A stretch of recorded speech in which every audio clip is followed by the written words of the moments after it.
Para to sa kamag-anak ko, sa mga kaibigan ko, sa mga nakakakilala sa akin, mga tol, lahat tayo mawawala sa mundo. Kaya kapag dumating na ako sa panahon na ako naman yung umalis dito, ayokong iiyak ka sa burol ko. Tapos sasabihin mo, mahal mo ako.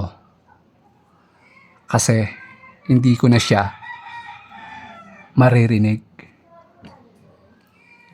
At kung ikaw naman nasa malayong lugar at nabalitaan mong wala na ako, pupunta ka sa burol ko, wag na. Kasi hindi ko na yun ma-appreciate. At sa mga mag-aabuloy naman, magbibigay ng pera, tulong, wag na kayong magbigay. Kasi nung time na nangangailangan ako, hindi ko naman kayo nalapitan. So, yung abuloy na ibibigay nyo, hindi ko na rin ma-appreciate. Ba't kaya ganun ang tao, ano? Kung kailang wala na yung tao, tsaka mo ipagsisikawan na mahal mo siya.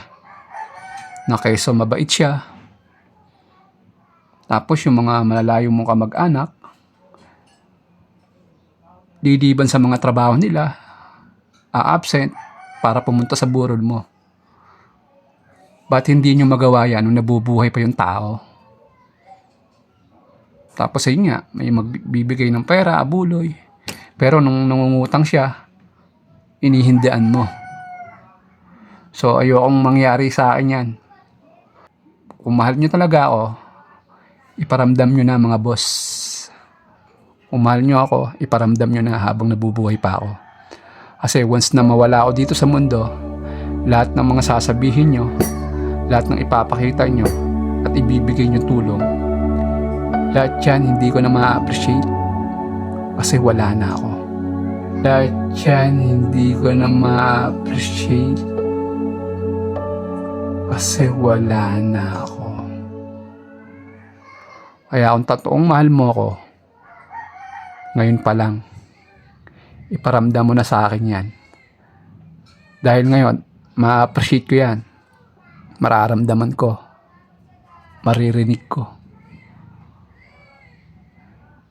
Kaya lahat na nagmamahal sa akin, huwag nyo nang hintayin na maglapat pa yung mga paa ko bago nyo sabihin sa akin at ipakita, iparamdam na mahal nyo ako.